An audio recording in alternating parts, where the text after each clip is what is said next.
So chapter 3 in our book is entitled Tension About Time. I would title it Different Concepts of Time and Schedule. Well, if you have ever spent time with my people here in Southern California and Los Angeles, here in this part of America, we live life in the fast lane.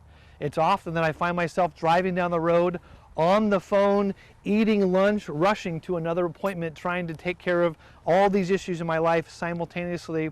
My wife gets a little nervous because I'll drive with my knee and eat with one hand and be on the phone with the other. That's the world that I am cultured in. That's the world I am used to. That is what I normally do. Now, when you travel overseas to most of these places, things slow down tremendously.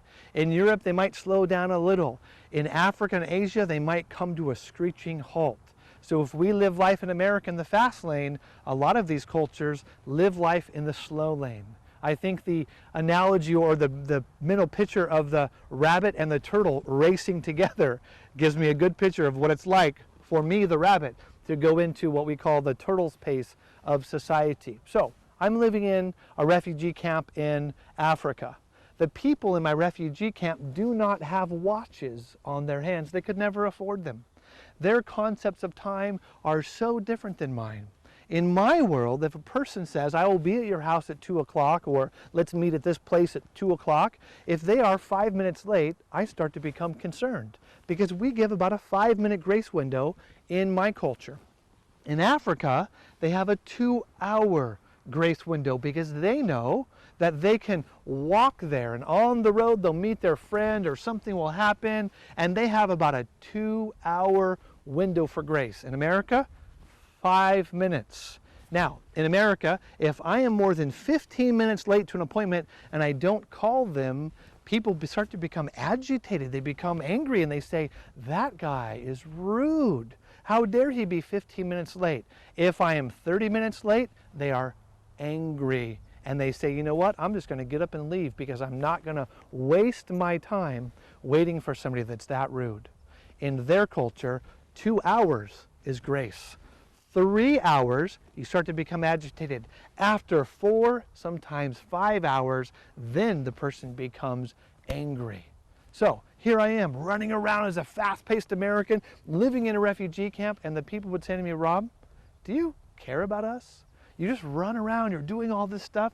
You come over here to serve us, but you're not willing to spend time with us. Everything for you is in these little 5-minute blocks of time. Our world, we have days, or we have this morning for this and this afternoon for that. In America, I have a list when I start my day. I might have 10 or 15 things that I want to complete that day. And I take that same culture into these foreign settings and they say, no, don't do that, Rob. Give yourself 2 things to do today. The first one, visit the friend in the morning. The second one, go to the store and buy something small. In my culture, I can do all that in 5 minutes. I talk to you on the phone on the way to the store, and before 9:30, I'm done for the day as an African. And they say, no. All we like to do is spend time. And so when somebody's late, we don't care.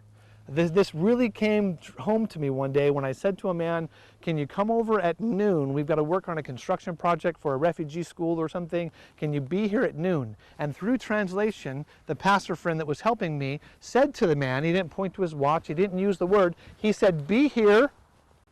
And I said to the African, what's this symbol that you're making? And he said, I'm telling the other man to be here when the sun is highest in the sky. So that day I went outside and I looked and I realized from 11 o'clock until 2 o'clock, the sun looked like it was in the exact same place. So his concepts of being late or being there on time, he had a 3-hour window and he was still there when he needed to be.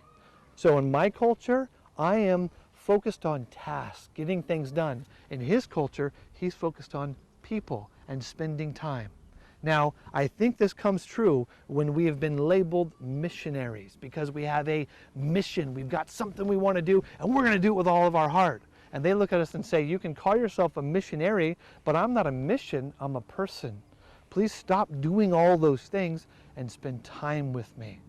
In my part of Africa, they speak Swahili, and they have a word for the white man. The word is mzungu, or we would say it as an American, mazungu. It means to run in circles. to never stop, to never sit, to keep on going. And they're looking at us and saying, yeah, you guys are educated and you have money and you have all these great ideas, but you don't love us. You love running in circles around us. And you know what?